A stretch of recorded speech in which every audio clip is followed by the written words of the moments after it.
Welcome to Everyday Hockey, presented by DraftKings, the leader in daily fantasy sports. Use promo code THPN upon sign up, or if you're a user, for weekly deals. Today, it's a 2-for-1 special here as we talk about Henrik and Daniel Sedin joining the Vancouver Canucks front office. Let's get to the nitty-gritty. Daniel and Henrik, they're back. Well, actually, I guess they never left Vancouver as they were still living on their matching farms on matching properties in Abbotsford, British Columbia, but they're back with the Vancouver Canucks, Dylan. You know, honestly, I'm not going to lie. I thought they were going to end up in Minnesota in the Twin Cities. That's where I thought the Sedins were going to end up. Oh, that's good. That's good. But I like the move, though. I like the move. I mean, we're Vancouver guys. We love the Sedins. We're not going to lie. I mean, look, we got the Vancouver hat right here. We love the Sedins. I'm interested to see what actual role they have, because, you know, when these pressers come out, you know, they tell us, you know, the Sedins are going to be doing this and that. We know a few months down the road that's going to change. Absolutely. Right now, their official title is an advisor to general manager Jim Benning. So assistant to the traveling secretary. So they're advising general managers, not general managers themselves. The Sedins have been very open that they want to get into front office. I always said that perhaps maybe they'd be behind the bench someday, and maybe that happens, you know, down the road in the second part of their careers.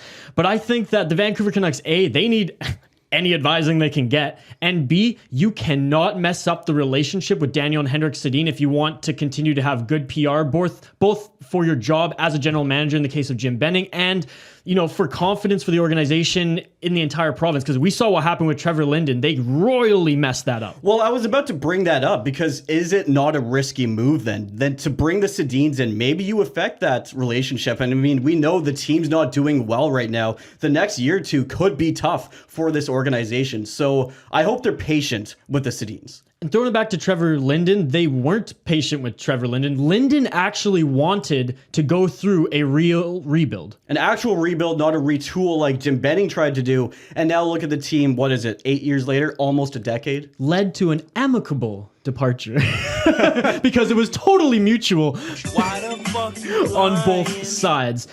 That's the thing, Dylan. They messed up with Trevor Linden, and the ownership of the Vancouver Canucks and Francesco Aquilini himself sided with Jim Benning on that one, which was I don't know if I could say it was a bad look, because he had confidence in his general manager, you know, 3-4 years in, which is fine.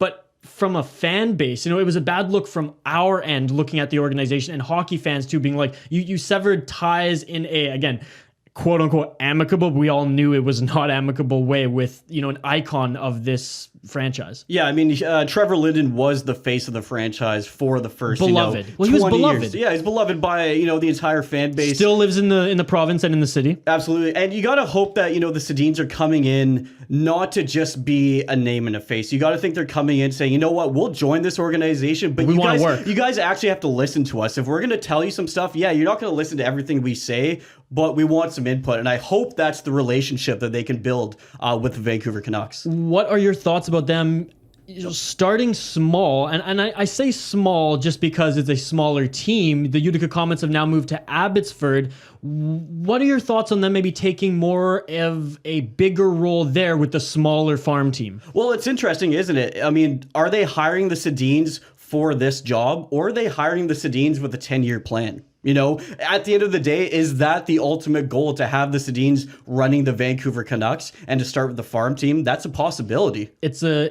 place where you can get your feet wet, and they can also work with the Vancouver Canucks, you know, simultaneously, because now both of those teams are not only in the same province, they're an hour away from each other. It's a drive away. Highway 1, baby. Going north. I'm all about that Highway 1.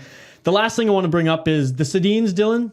Again, we've been watching them our whole lives. You know, we're Vancouver Canucks guys. We're BC boys here on everything hockey, everyday hockey. But the one thing about the Sedins that I have to point out, they've been trolling everybody, because I don't know if you noticed Henrik's mustache, but it ain't matching Daniel's this time. Okay. He shaved his. You know, his is a little poustachy, whereas, you know, Daniel's still sporting the handlebar. So now people can actually see which one is which who aren't used to those faces. Because right away I was like, oh, Henrik shaved. Daniel still has the handlebar. So I think that's what's breaking news more than just their positions with the Vancouver Canucks now is their mustache game. Here's the thing. Everybody thinks that's for the public. No, that's for Jimbo. Jimbo still cannot tell the difference between the two Sedins. Oh, man. Excited to see how this plays out, man. 100%. That's it for today. Hey, tell us what bobblehead was in the video in the comments below. Don't forget to subscribe and like, and we'll see you in the next video.